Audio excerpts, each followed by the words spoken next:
so we have Mr. Mikey Taylor in the house today. For us, it's interesting how we end up getting connected, and I appreciate you. Thank you for getting the angle. Let's try to get it.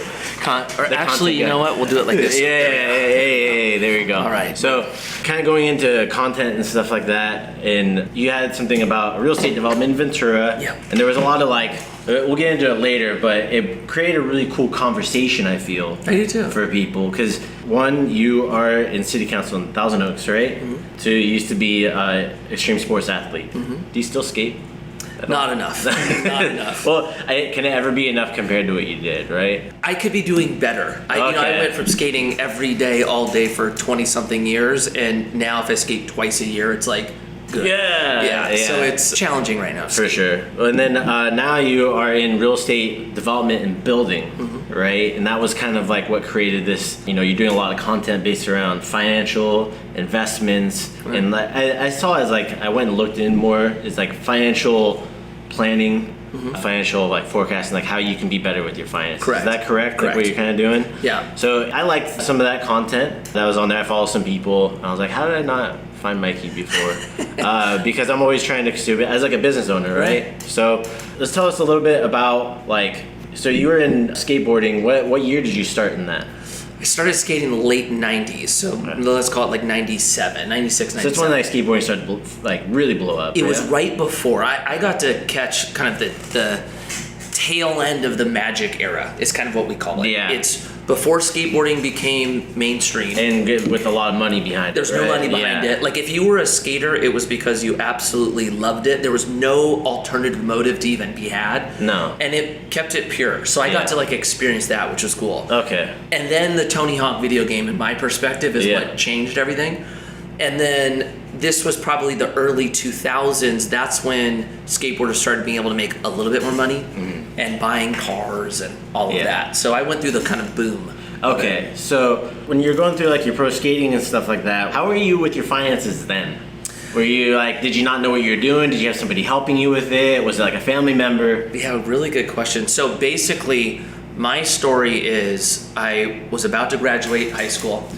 I always thought I was going to be an attorney. I would have hated it, but that's what I thought when I was younger.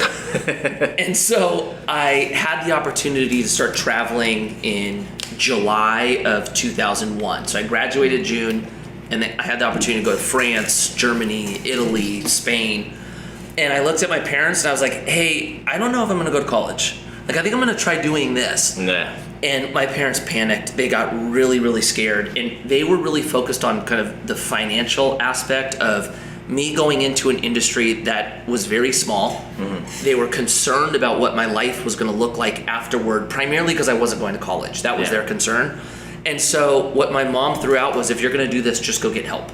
Have somebody at least help you with your money. Yeah. And we're talking I was making $800 a month. I'm not making money for anyone to really come in and help with. Yeah. It's it was the beginning of industry. So our industry in Muay Thai is very similar in that way. It's you get paid $800 for a fight. It's you're doing it because you love it. Right. And now we're kind of getting, I guess you would be that, what did you call it? The pre or the post magic era, you said. So we're kind of in that period in our niche as well, and that was one of the things I wanted to just kind of pick your brain about, going into this stuff too. When did that change for you? So basically I started making a little bit of money.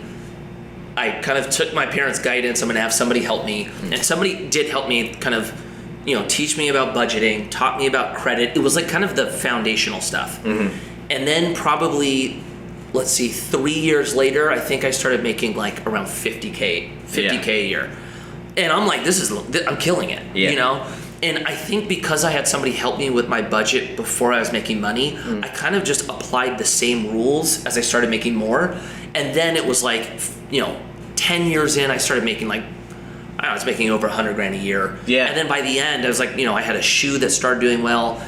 And so that was probably the biggest moment in my life, at least from a financial planning element, was having somebody come in and help me plan before I had money. Yeah, and that way, like when it came, you knew what to do. I already had the discipline. I think is the hardest part, right? Like, a lot of us think that once we make more money, then we'll start saving. But what we always do is we make more money and then we spend more money. It's kind of how it goes. Yeah, it's almost like the dopamine hit that people get from like social media. It's like, oh, don't worry, I'll figure it out. And all of a sudden, it's been 18 months and you blew it. Yeah. So, and I'm sure you saw that in skateboarding too, for other people that were coming up in the industry at the time, where they just like don't really have much from it. Yeah. So, when we talk about like, fear, what I was terrified about, and it was because this is what you saw with most athletes, is, these people would be stars. Like, me growing up, like, the pro skateboarders were my heroes. And then like I would get in the industry and they'd all basically disappear and vanish. And I always was like, what happened to them? Yeah, where is this guy? You know, and it's just, I didn't want that. Like I wanted to be in a position where like I was having like, in a position to enjoy my life and carry on. And I don't know, I think that was kind of the drive to try to be responsible with my money. But learning the discipline and, learning how to save first was everything for me, because then as I started making more, I was able to continue that saving and continue the investing, and then that put me in a pretty good spot post skateboarding career. Yeah. So going from pro skate, which I think is like, that's something, I don't know if you've, I know that was like your former self, I guess, because you transitioned, right? Right. So when you started transitioning into real estate, when did that start happening? Okay, so the transition to where real estate became my next business, that transition started at the end of 2016. So 16, 17 is when that transition started. 8 years after the collapse of real estate, stuff like that. Yes. So when things started booming again. So I was investing in real estate prior to me starting this business. Yes. But this was the first time where my basically active job was real estate. And to like just, hey, this is what my 100% focus is going to be, essentially, right? Correct. So what was the reason for that? Okay, so when I was still skating, I started a company with Josh Landon, actually, who's a local here, and our friend Paul Rodriguez. We started a craft brewery called St. Archer. Okay. And when we started that, we didn't have enough money to do the company. We had to like build a business plan and ask, our friends and family for money. Yeah. And then we ended up starting it, and the company did really well. We ended up selling it, and Josh stayed in beverage. So Josh does a brand now called Ashland. He's got a company called Villager. He's got a whole kind of array of brands under his kind umbrella. Umbrella. And then Paul still is a pro skateboarder and owns a company called Primitive. It's like really large clothing. Yeah, I know. I've seen it before, yeah. And then I went into starting this company. And the challenge I had, and it was more of a like identity and purpose challenge, was my career ended, so I wasn't a pro skateboarder anymore. We had already sold St. Archer, and it's almost like I didn't know who I was anymore. Like so much of who I was wrapped into pro skateboarding. And when that ended, it was almost like I was like, well, what am I supposed to do? Like, what am I? And I was really struggling with figuring out what that next path was. Yeah. And so I had basically a full year of trying to, rediscover, et cetera, et cetera. And I had a lot of athletes calling me going, how are you able to survive right now? Like, you haven't worked for a year. How did you do this? And after like the 10th or 11th call, it kind of hit me that I was put in a position that was very different than most of my peers. Yes. Right? Yeah. And so I tracked that all the way back to this conversation with my parents. Yeah. Where they were like, if you're not going to college, you need help. And then I got the help. And then I had the plan. And then I was put in this position. And so I had this idea that I was going to try to replicate what that person did in my life for as many people as I could. And so with that in mind, I wanted there to be two components to my business. And you kind of touched on the first one. I wanted there to be an educational process. Yeah. Because, or an educational component. Because without him teaching me what to do, I would have blindly been giving my money and trust and faith into someone else. And if he ever went away, I wouldn't have the tools to do it myself. You'd be lost in the dark. Lost in the dark. Yeah, just what am I supposed to do next? Right. Yeah. And so I wanted that component. And then I also wanted an investment that I felt could help people transition out of careers, right? Whether you were a pro athlete, whether you were on the sales side and felt like you were constantly having to grind and weren't able to step away. I just wanted a vehicle for that. And through my experience, I always felt like real estate from an investment standpoint was there for me. Yeah. It was a physical asset. It gave me cash flow, which is kind of one of the components of financial freedom. Yes. You could get appreciation with it. It just felt like a solid investment.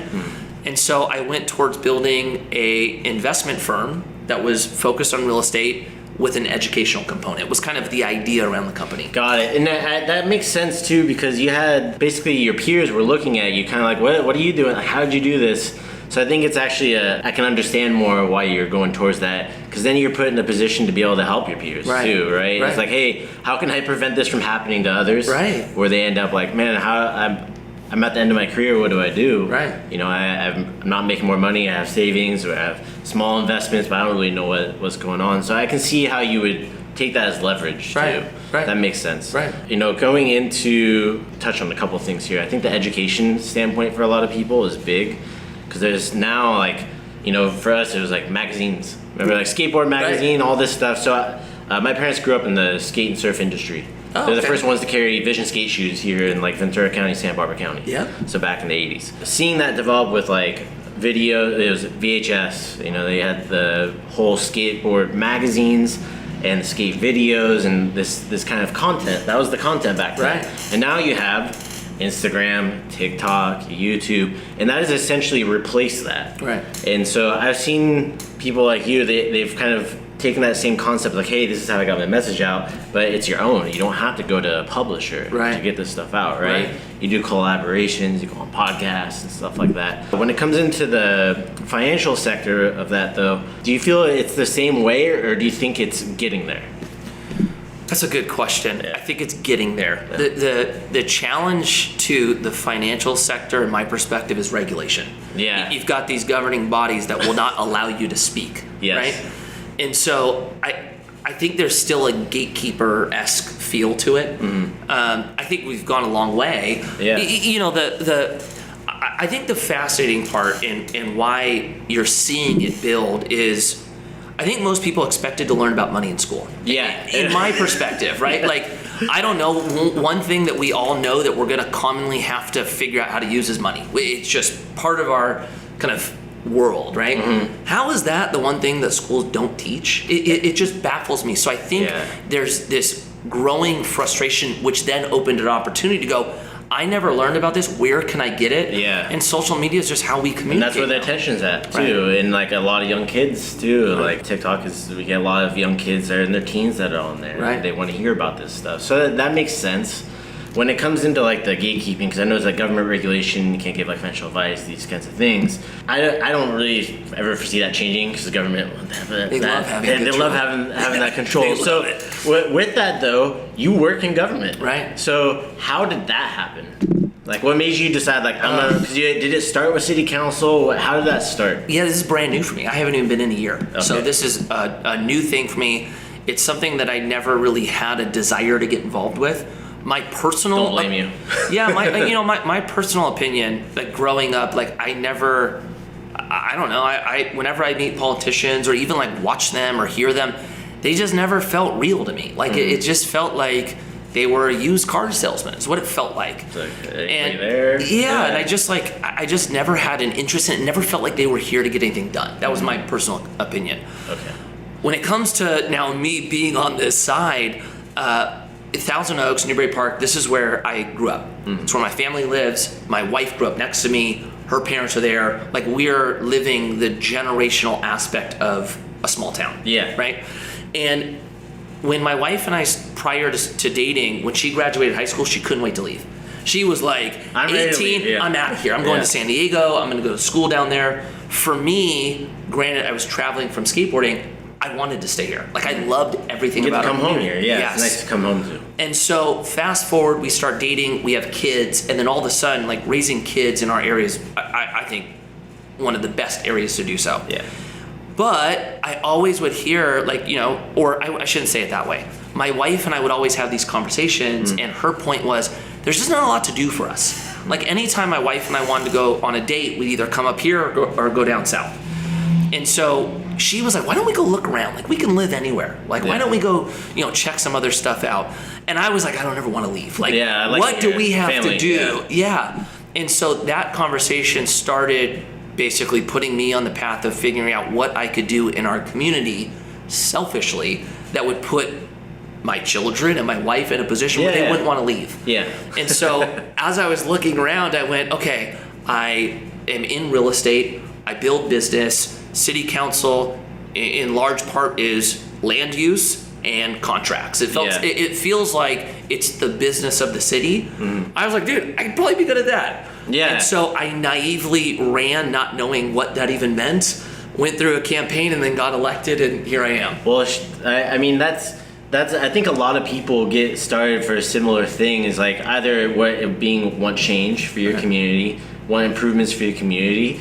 And it's stuff like you said, selfishly. It's like, hey, the changes that you want, right? But the thing is, a lot of times what you want, there is a group of people that want that too. Very true. Right? So, and that's how I believe a lot of people get started. And what I've seen, like here in Ventura, is a lot of people start with this, Mikey, and then what happens when rubber meets the road, things do change. Right. And the thing is, you were talking about like the used car salesman thing. So I feel a lot of the conversation, do Brown Act, whatever it may be, they don't have these conversations out in the open as much as they want to. Correct. Right? And I'm sure you've been in these shoes already, being in 1 year. With that, like, do you feel that having that influence has helped your business in any way? Yes, but not in the way that I was expecting. Okay. Like what? How has it helped? Yeah. So basically on the dynamic of like where my business sits, right? When you're trying to, let's say, build something, you're working with a city for a long time, right? So our relationship has almost been what feels like a negotiation with the people on the other side of the table, right? And you get used to only looking at it through one lens, right? Working with the city now for almost a year, I now have so much more understanding of how a city thinks when they're building out their general plan or when they're deciding what land is for what.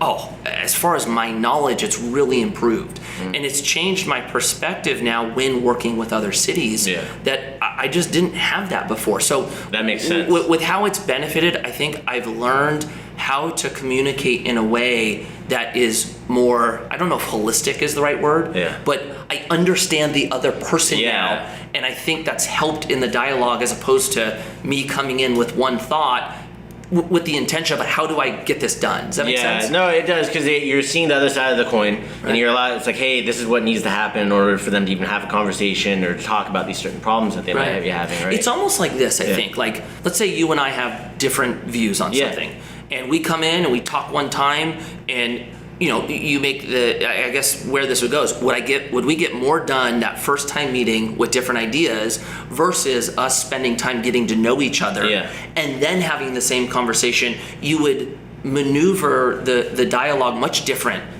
when you know somebody versus when you don't. I think that's helpful. That makes sense. Yeah, because you can have that direct conversation right off the bat. You can have that direct off the bat. So with that, let's go into like and I think that's really insightful for a lot of people who are listening and stuff like that too, because it's a different demographic. There's a lot of people, like I said, that are coming through that listen to our podcast that are in that earlier stage of their career. Like I was telling you about Muay Thai and our martial art.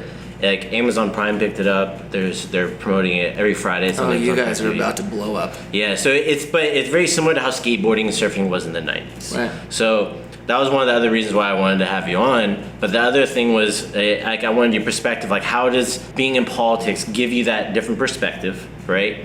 And then also, like, in what ways did it help your business? Like you said, hey, it allowed you to have that more holistic approach. I could see how you said it becomes more natural because you know what lens they're looking through and where you need to meet them at, right? So now that we have, so you were pitching a real estate development. It was on. It's over at the Ventura Avenue. Right? Yeah. So the old car wash. That was all. I remember that car wash when I was a kid. Yeah. But the thing is, it is a land use opportunity. And when it comes into, I know your development, tell me a little bit about the development that you're wanting to have happen there. Okay, so that project, and I'll be mindful that I might be speaking to somebody that doesn't know how the real estate Yeah, no, project you're works. good. Yeah. That project was fully entitled. Okay. So what it means, if you're buying something that's entitled, this was an abandoned car wash. The owner had already worked with the city to get approvals on what it could be. Yes. So on that one, the city basically says you can build an apartment with this many units.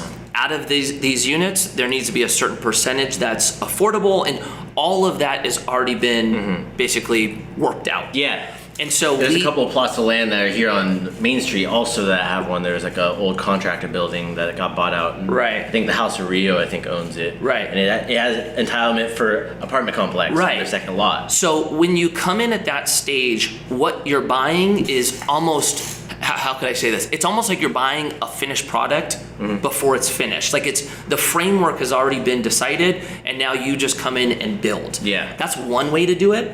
And then the other way to do it would be buying something, like let's say the car wash wasn't entitled. We would have to buy it, and then we'd have to work with the city. And go through the general plan, all Correct. this stuff. You work with the planning commissioners or the planners, and then it gets to the point of potentially city council, and then you work on your designs, etc. Yeah. The latter takes about 3 years. At least. Yeah. Ventura probably longer, man. Yeah, and the former, Yeah. like in our case, it was about 2 months. It more was just us working with the owner to figure out the logistics of what we were going to buy it for, and then now we will work through the process of actually building it. Okay, so and then what's your general? What is there like already plans like for what you guys are building there? Yeah, so we bought it with that. Okay, intact. with the plans that they already had. Correct. And that's what you were working out with the owner and figuring out what that was. No, we were just working at, okay, so kind of. So basically what you do is the owner presents you with what they're selling. Yes. Right? I'm selling an entitled project. You can build this many units. These are the forecasted rents, everything, right? And then so what we have to do as the buyer is go, okay, if we have to build this and this is the cost, what can I pay for the land for it to be worth the build or Yeah. the risk to build, Okay. right? And so the nuance becomes, how do you negotiate the price, or how do you buy it at the right price, which makes sense to build? Yeah. I guess would be the way to say it. Does that make sense? Yes, it does. So with this, all the high density, so there's a lot of high density stuff, and obviously in Ventura, it's a pain point for some people, right? But being in pain isn't a bad thing, because it creates conversation. Like, Right. hey, how come you're doing this, right? That's how we ended up talking. Like, hey, I want to hear about your perspective on why you're doing this. Right. And like you're saying, if it wasn't you, it probably would have been somebody else. For an entitled project, Yeah. yes, but even not in the scenario we're in, we can talk about that more, it's gonna get built by somebody else. Yeah, because Ventura, we see it. We have so much stuff. They're talking about rezoning projects. Like I was at they were voting on this and putting McDonald's and all this stuff over on Ventura Avenue and everything too. So with like the high density stuff, so the term that I hear used a lot is affordable housing. Correct. Right. So affordable housing. Tell me about affordable housing and when that term's used and what it means. Okay, so, Because I know what Yeah. it means, but I want people to hear this. okay, too. so there's two meanings based on who you're talking to. And so you need to know two, and it's smart. And who it's coming from. Correct. Okay, so the government's view Yes. of affordable housing is subsidized housing, ultimately. It means that if we're gonna build, let's say, a 28 unit Yeah. apartment, the city is gonna say out of that 28 units, 15% has to be affordable, which means you have to cap the rents, so you can only charge a certain amount on rents, and then in those rents, the people that qualify have to be in a certain income threshold. Yes. So let's say, to rent this unit, you have to make $60,000 a year. Okay. No more. If you make more than that, you don't qualify. So that's one definition of affordable housing. The other definition of affordable housing is having real estate that's actually affordable to buy. Something that, I guess this would be the context of it. Affordable housing would be the Fed increasing rates by more than double, and the price of housing actually coming down to match the interest rate. So if a house was worth $700,000 and interest rates were 3%, right? Affordable housing would really mean the Fed drives it up to 7%. Your $700,000 home should now be worth $550,000. Okay. Right? That's a normal market figuring out an equilibrium on pricing. Okay. So I would say, to bring it all home, one's more of a free market view of affordable housing, one is more of a government view of affordable housing. So and this is where I go into it, is I think the free market, in my opinion, is one that is more ideal because it's not propped up by government. Me as well. Yeah, and that's one of those things that and it comes down into it, and there's the whole thing about affordable housing used, because the thing is, developers and government have these conversations. They're talking about, as you said, there's these two different definitions, right? So the affordable housing, here, that's right next to, do you see this build out when you drove past it? I did. Yeah, so that has affordable housing. All new developments will in California. But the thing is, the regular price on those condos, the thing is 1.5 mil, right? Oh, they're selling them. Yeah, they're for sale. And then the affordable ones are 1.3 million. I can't afford that. So, and the thing is, there's a lot of people that are in those shoes, and I feel like that's where a lot of that pain comes from, that pain point, right? 100%. So, when it comes into something like that, and for that time for the market to correct itself, how many years does that affect a community when that happens? Is there a generational loss of people during that time? And that's really the biggest thing, because there's the whole California exodus, right? Yes. People that can't afford to live live here. There's a reason why that's happening. Yeah. Okay. So, yes. Yeah. If we go back, what we're experiencing as a state is we have not built at all really from the financial crisis. Yeah. So we go through 2008, for 15 years, not a lot has happened, right? And so the position it's put us in is the state of California is short by about 2.5 million units, right?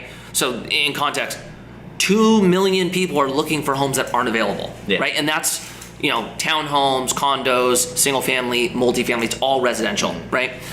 When Gavin Newsom ran his first campaign, his big thing was, we're gonna add 3.5 million units of residential to the state by 2030, okay? In context, we average about 100,000 new residential per year over the last 10 years. And so just looking at kind of at least Newsom's messaging, if nothing changes, you're not adding. That's well crafted, by the way. You're not adding 3.5 million units until 2090. Okay. So why that is in California, and we talked about how long it takes to build. Yeah. Right. If you buy a piece of land, right, you're 2 years or so to get it entitled. You're an additional year to get working drawings, or ultimately get to the point of building. Then you have an additional 2 years to build. Then you have a year of lease up or so, right? Jesus. So from the point of you purchasing a piece of land till actually having units available to buy or sell, you're 6 years out. And I think something it's important to note for people that are listening in politics and stuff like that too, a lot of stuff changes during that time. Correct. Also, because you have city council, you have board of supervisors, and you have the governor. You're nailing it. Yeah, so the thing is, for people that might be listening out there, it's important for them to know, as a developer, during that time, you're kind of having to do some gymnastics to appease these new either building mandates, laws, legislation, right? Yeah. Okay. Oh yeah, 100%. Yeah. So because of the amount of time it takes to build here, because of the amount of fees and regulation, it is very expensive to do business here. Yeah. What it's created is a lot of investors that will not touch California. Right? It's not even people just leaving California. There's a lot of investors that will not go near this state. And insurance too. We're experiencing it, right? So when you're talking about how long does it take, if you look at a normal state, right? Let's use, probably Idaho is the most current example of this, right? You have a mass exodus of people in California. We lost 500,000 people net loss per year, something like that? Yeah, crazy. Okay, so you have a ton of people that come into, let's say, Idaho. Population doubles. Okay, when it doubles, there's not enough residential for that doubling. So what happens? Prices go up, right? Then you get to a point, in very simple terms, where the rent, what you can get for rent, makes sense to build, right? So then everybody comes in and builds. Like everybody's brother's a builder, they build, and what happens is they overbuild. This is the building cycle, right? Once they overbuild, then all of a sudden they can't lease them up. So there's vacancy. Then all of a sudden they start bringing rents down, and then prices plummet. Okay. When prices plummet, then rents go below the price to build, and then no one can build. Yes, So and then And this this happens Yeah. over and over. So you see, in my perspective, the healthy corrections of a cycle happening. Yeah. In California, it doesn't happen. No. So especially in Ventura, I know they were like way behind on stuff. correct. That's So where this development comes in. exactly. So, you asking the question, when is it going to get solved here? Yeah. I don't want to be doom No. and gloom. It's not looking good for us. No, and that's, but it's not. But that's a conversation that people need to hear. Correct. Because the reality is now I could kind of guess that's like where your perspective was, but without like that's not like the conversations you put out for people. It's like, hey, this is a long conversation, right? Long Correct. form content. Oh, short form Yeah. makes this stuff brutal. No, yeah, and people are just like, wait, what? F you, man. Like, get out of here. But the reality of it is nothing's permanent. Things change, right? Legislation changes, government, all this stuff. So going into like high density housing, right? I think just to kind of close that chapter on that development is it's not looking good. You're not the only one that's gonna be here building. It's not gonna. Do you think it's gonna? It's like it's not gonna really solve the issue, but it might be a step towards. Let me add. Yeah. Let me add to it. So. There's something that we probably need to address because you kind of brought it up. Okay, everything has a cost, right? You have a cost to build. And when the city says, okay, 15% has to go towards, let's say, affordability, right? Affordable housing. What they're doing is, let's say they're capping rents, right? When you cap rents, naturally, speaking on like a risk return standpoint, you're bringing returns down. Yes. Right? Naturally, and for people that don't know returns, that's your profit that you're getting or the gross income, whatever it is. You have to be able to make some money or no one's going to take the risk. Why no would one's you going to do build it? rent. Yeah. So what happens is for you to justify the subsidized rents, you have to hit market rents to be able to put yourself in a position to build, right? Yeah. There's a dynamic there that I think is probably a longer conversation, but it goes back to the two viewpoints. Do you solve this with subsidies or do you solve this with the free market? Yeah. Right? Now, when I talk about this problem not getting solved, the reason why I say that, our state, in my perspective, is not good at doing things like deregulation or speeding up the process to build.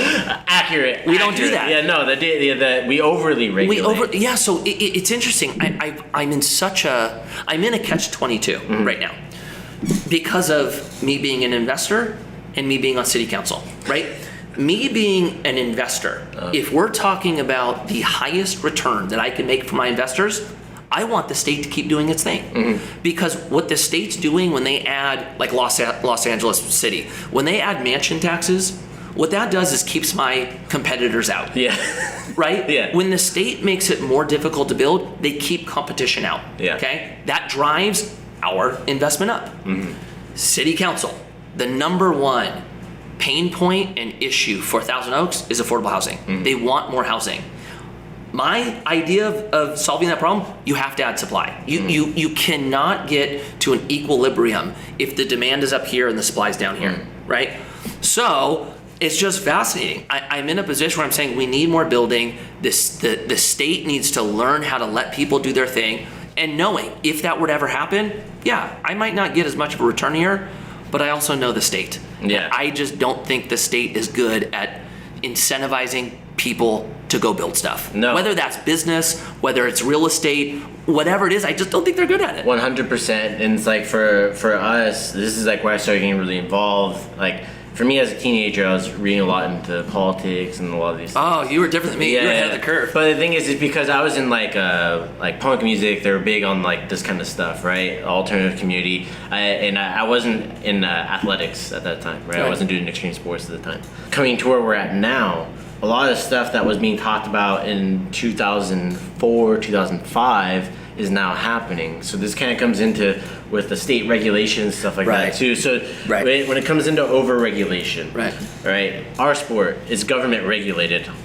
Great, I'm eye rolling right now for those who listen on audio. So government regulation is good and bad. Like we're talking about, there's good, there's pros and cons. So going into that, are you familiar with like stuff with the United Nations Agenda 2030? Have you? Yes. Yeah. So this is high density housing, right? And for having people where it's more, they talk about doing it to reduce greenhouse gases and to have people be able to walk. Right, we're So on like WEF and yeah, Klaus Schwab and Larry Fink and the great people of the WEF. Bow to the masters. the messiahs, right. So going into this stuff, I know like the city of Ventura just put through something for a climate change agenda to push forward. Is Thousand Oaks doing the same thing? No, they're not. Okay, so they push through, and the plan goes to 2030, right? And it showed the areas. The general plan, or electrify the city.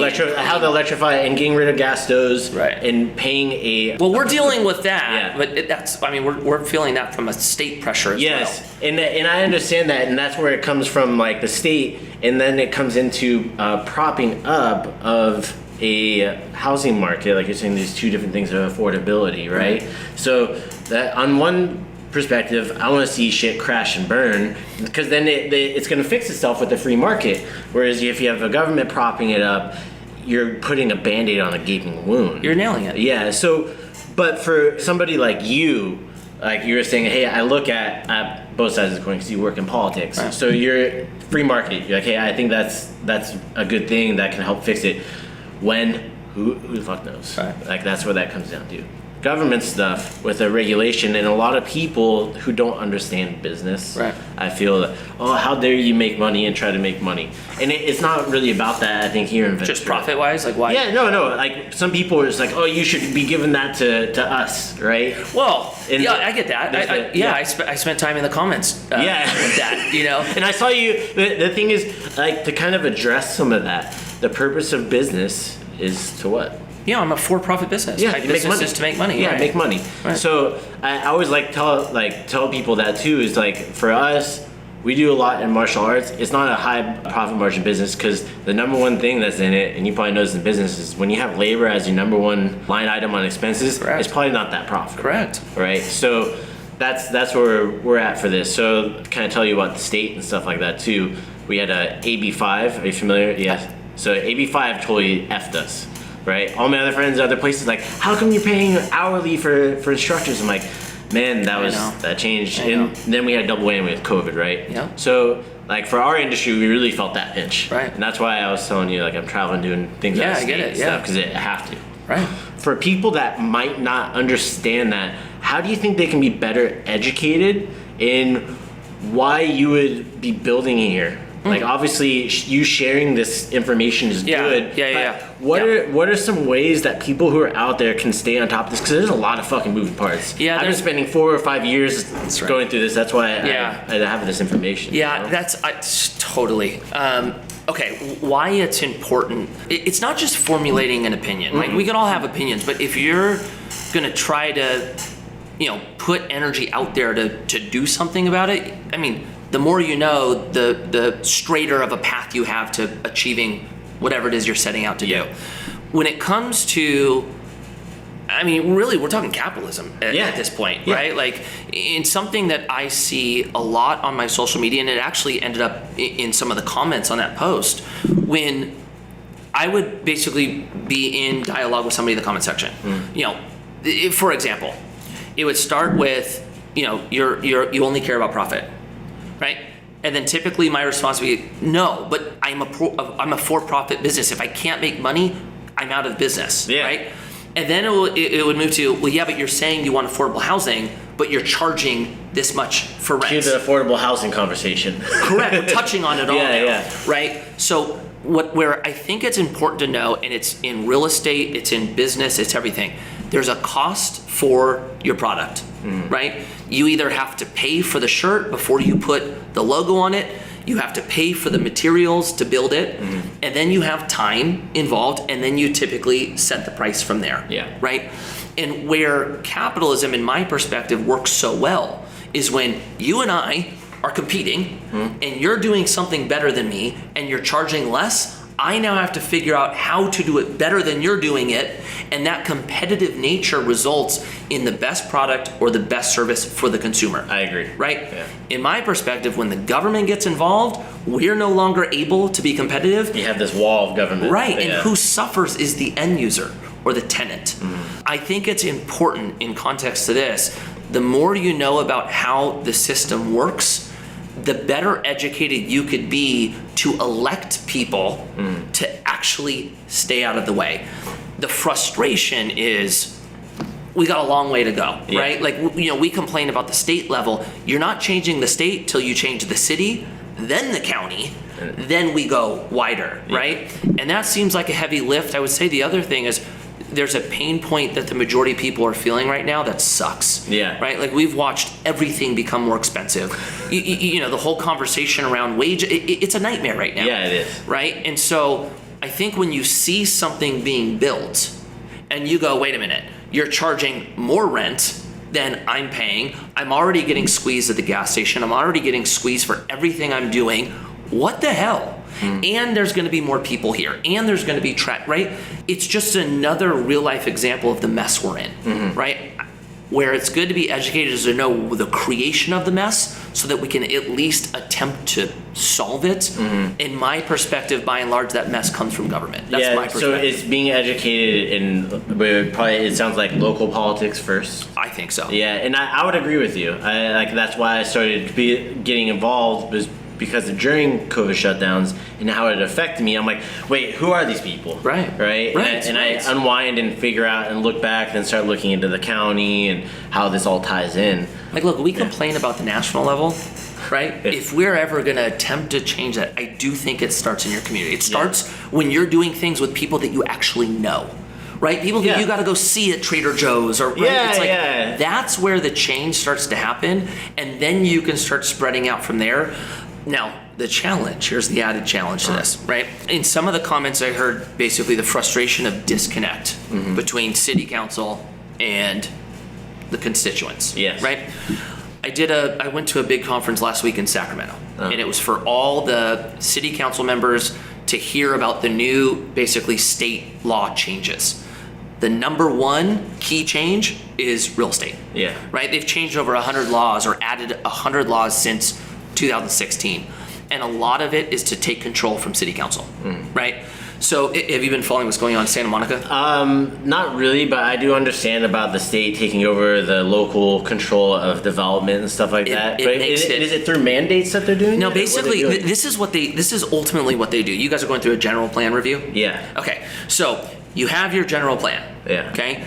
If you don't have everything basically planned on your growth in the general plan, what it opens the door for, I believe I'm getting this right, that a developer can go around your general plan and then basically get in line with the state development law, and then no policy that the state holds applies to you. Right? So they're going through it with Santa Monica. In Santa Monica, you have a 4-story max, similar to here. Right? Can't go over 4-story. Well, Santa Monica is one of the cities that is very strong against growth, right? They're going F you to the state. They're in a lawsuit with the state. Well, a developer went, here's my project. They told them to basically get lost. And then the developer went around the city, and now the developer is building a 15-story, like 3,000 unit apartment. Right? So if you look at the landscape of Santa Monica, the renderings, it's like a whole city of 4 stories and then a monster above, right? And the city is trying to stop it. They're losing their shit, It doesn't look like the city's going to be able to stop it. Right? So now what that means for our cities is if you don't have everything in order, you run the risk of losing the little bit of control that we still have.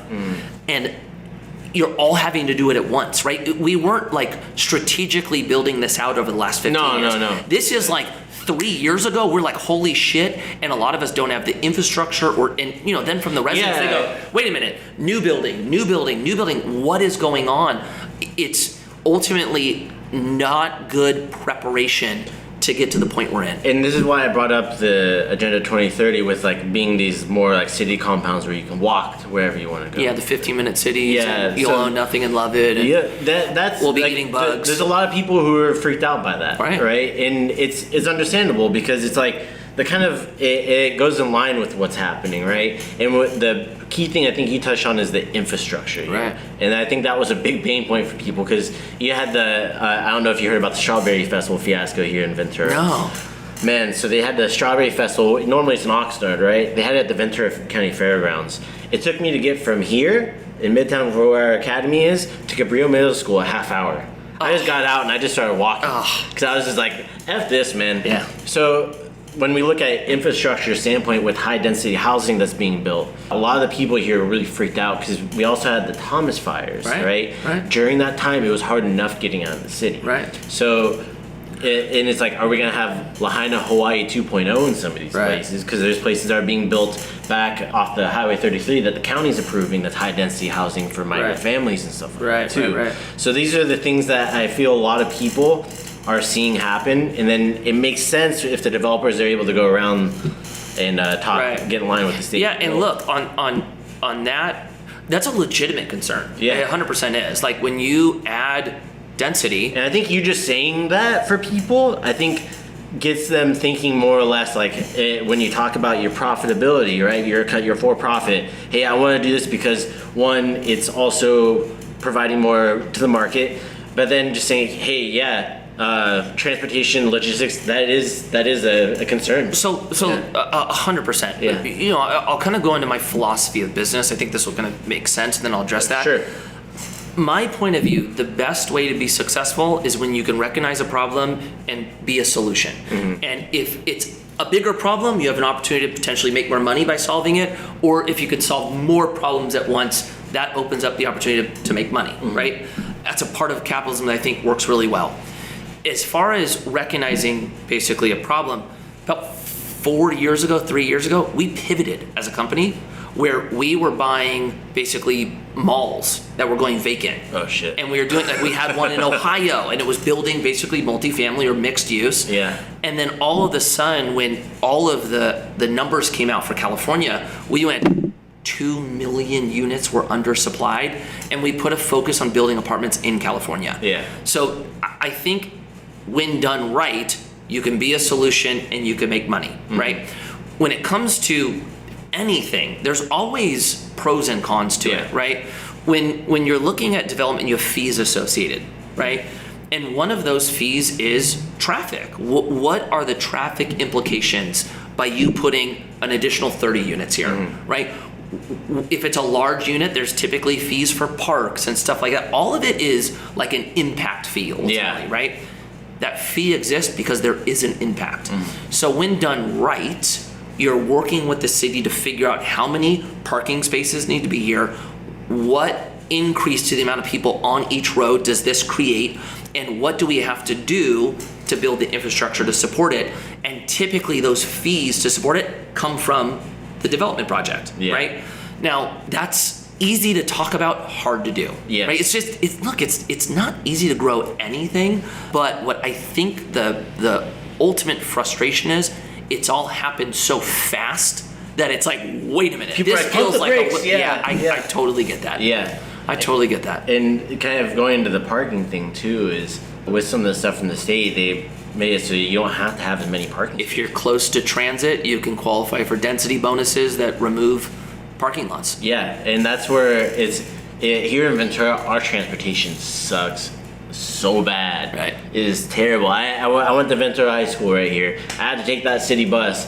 It would forget you. It would not come. It would be full. And it still does that. Because I still see people. This lady just went by on a wheelchair. I had to like flag down the bus first sometimes. Yeah. They're like, oh, I didn't see them. It's like, she's right here, man. Right. But the thing is, with all this transportation, and I know that's another pain point for a lot of people in the city, is that lack of stuff. So when it kind of comes, when I think that's where some of this flack came from, Mikey, is on that post, people see like, man, what's this impact gonna have on traffic? Like, and that's why I mentioned the Strawberry Festival, because it was a complete and utter shit show. When X Games came, we were all freaking out like, oh shit. But I know they actually had somebody from X Games advise, because they're used to dealing with it, and guess what? No issue. Because they know how to deal with it. Because guess what? It's not the government. It's the free market that knew how to do it. I agree with you. 100%. And that's where I kind of wanted to have this conversation. That way I could understand your perspective more on it and everything too. So when it comes into these places that are being deemed affordable, right? It sounds like it's kind of dire for some people that can't afford even like the affordable stuff. Right. Would you agree? 100%. Yeah. So and I think that's like the big thing. Look, where I think Hopefully it corrects. honestly, like the price of homes right now is too expensive. This is not how the market works. You don't raise interest rates and not see a correction like that. It just doesn't happen. Right? When you look at rents are too expensive. Everything is too expensive right now. I'm in 100% agreement with you. I think where some differ is why it's so high and how to solve it. In my perspective, I don't understand how you get a market to function in a healthy manner if the supply is so far below the demand. I just don't know how it's done. Yeah. You know? Well, I don't. Other than the conversation of no one should own real estate. The government owns real estate. It's no longer a for-profit.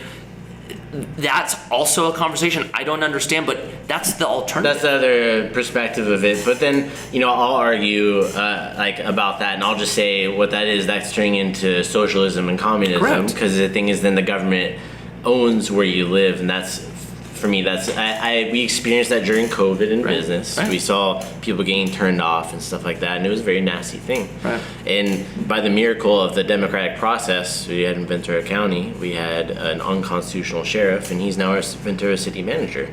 I called him on it, so I'm saying he actually made a better decision that day during the general plan meeting. I said it, and I wrote him an email and said thank you. It's like, hey, people make mistakes. Try to do better. Yeah, cool, good job, man. And it comes into politics. You're not going to make everybody happy. You're going to try to do the best for your constituents in general. And that's where you're mentioning the disconnect that some of us in Ventura are feeling. And it seems like some of it's just happening so fast. There's like, Well, dude, think about it, man. Like, our lives are busy. Like, you know what I'm saying? Like, dude, like, you've got kids. You're trying to build a business. You've got you don't have a lot of time in the day to even think. No. And then you're like, wait a minute, I have to know who the planning commissioners are and the city council members. Wait, there's a meeting tonight right after I get off work. My kid has soccer. It's bro, I'm already exhausted. So I get that, and to add to it, I really like what you said. Is like, look, we're all gonna make mistakes. That's just how it goes, right? It's awesome when you see somebody, especially in government, that goes, you know what, I messed up here. I'm gonna move and make it better. Like that's all you can ask for, knowing that we're normal people and we're gonna get it wrong. The other thing is, cities are not, they haven't figured out this communication aspect yet, right? No. Like, they went from oh yeah, we just put a plug in the local newspaper and we're good, right? They're just now building out an Instagram account, and most of them don't even know how to use it correctly. So there's also this shift that's happened where we're communicating one way, and they're still kind of doing it over here, and it hasn't caught up yet. Not being in good communication creates issues, right? Oh, yeah, 100%. It's this case with friendships. I'm married. When I'm not communicating to my wife, there's more problems. Yeah, 100%. Yeah, the city of Ventura actually hired a communications director in 2021. Oh, good. And me and her are best friends. Good. Sometimes I'm hitting a wall, and I'm like, I had my emails blocked by city council here. I'm like, why you, I didn't say F you or anything like that.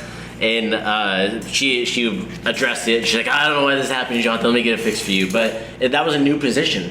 And then communication got better. Oh, that's cool. And then some issues that we were feeling as businesses here in Midtown started getting solved. Or at least told hey, that's not happening. Rather than just stonewalling you. You know, just hearing that too, because I think this is a good point for everybody. What I've experienced is this. You have a vision of why you want to run, right? For me, it was really kind of family focused. I felt like we had a gap from 18 to 40. And that gap, there wasn't much there for that life cycle. And so this was the campaign I was running. And people basically see what you're selling and go, that's where I want to go to. And then you get elected, right? When you get elected, it's interesting because you're not the CEO. It's not your vision and everyone's here to build it. You're the representative of the people, right? So what's cool about that is people can have such a big impact on you when you're stepping up and being heard, right? Showing up to the council meetings, emailing and calling your council members, it actually goes a long way. And the council members, honestly, they know that if a community doesn't want this, you're putting yourself in a bad position going against what the community wants, right? That's when it's running right. And the more people that are involved, the more pressure that puts on the city council to speak for the will of the people, you know? So, just hearing what you're doing, I think that's phenomenal. I think more people should do that. Yeah, but it's hard. Like you said, it's super busy hard. Day, but that's I kind of just want to share that with people because I was kind of I told people, and I have people now, like, because I've been harping on this stuff for like 4 years, and this is where I ended up connecting with Spencer from Ventura Forward, was because I would hear him talking, you hear me talking, like, hey, we should talk more. So more people need to get it when they can. You know, just try to get involved. Know who's being elected. Just know what the general stance is, because then it's better than knowing nothing. 100%. And then all of a sudden we're sitting there, you know, caught with our pants below our ankles, wondering what happened. Yeah, that's right. You know, and just kind of what's going on now. That's right. You're nailing it. Kind of going to wrap things up here. How can people get connected with you? What's the best way for people to get connected with you in regards to your investment and stuff like that, your companies? So if you find me on social, it's just Mikey Taylor on every platform. You can get a pretty clear shot to the companies. And you know, if you just want to learn about money, learn about investing, learn about credit, it's not all just like, how did I get rich? It's like, how do you manage what you have? That's all we put out on social media by and large. We do run a company where we have investors. We have about 600 investors, and they're retail investors. What that means is it's everyday people that are investing together. It's almost like a crowdfunding. It's not like one guy worth $200 million that's giving you these big checks. And so in that, like, you know, for content wise, we do highlight that we have projects that people can come invest with us in.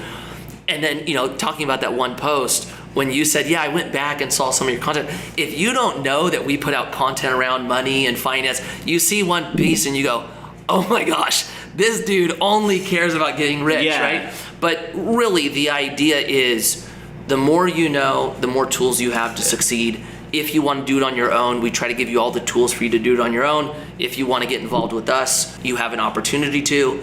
And then I'll kind of bleed this out because this came from the conversation I had with Spencer. We were talking about what it would look like actually to create a fund that was like a Ventura fund where people could come in and invest in the fund that's building the projects so that, you know, when there's an apartment, which isn't a for sale thing, it would be like the community has an equity stake in the apartments going up. We just thought it was an interesting conversation. That's where we ended it there. In my opinion, it's better than the government. Have the people owning it. Yeah, but can you imagine like you and Spencer and all these people come to the city council and go, hey, we're here to talk about this project that actually all of us are investors in. It's locally owned. That's what we were talking about. I mean, that would be an interesting trump card to pull out on a city. They're like, wait a minute. Like, there's 100 residents that are invested in this project. This isn't good.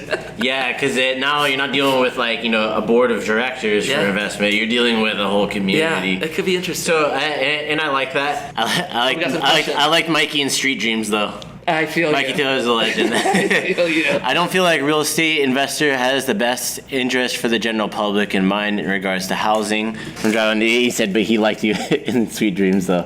So that's just good. Some of the different things. Dry run. I love that. You know, look, there's some investors that don't. I gotta be totally honest with you. There's a reason why slumlord has become a thing, because some people are shitty investors or owners or landlords, whatever you want to call them. But that doesn't mean all of them are. I think when done right, you're building something that fits the community and ultimately works well. That's supposed to be the dynamic between, you know, why you work with planning commissioners or planners and city council. So like anything, I think there's going to be examples of when you do it right and examples of when you do it wrong. I mean, it's kind of the whole like thing with capitalism. Like, it seems like people that are more pro-socialism take an aspect of something not working or a disparity and say, see, this is late stage capitalism, this is broken, we need to get rid of it. Where because something isn't working doesn't mean the whole thing isn't working. There will always be issues with everything you do. Absolutely. In my perspective. Yeah, people don't understand the trough of capitalism and how that is a stage of it, and it builds back up from there. Right. Well, Mikey, thank you for coming in today. Thanks for having me. Yeah, anybody out there, go check him out at Mikey Taylor. Put the link in the show notes for anybody that's listening later. And thanks for coming today, man. Appreciate it. I appreciate it. Heck yeah.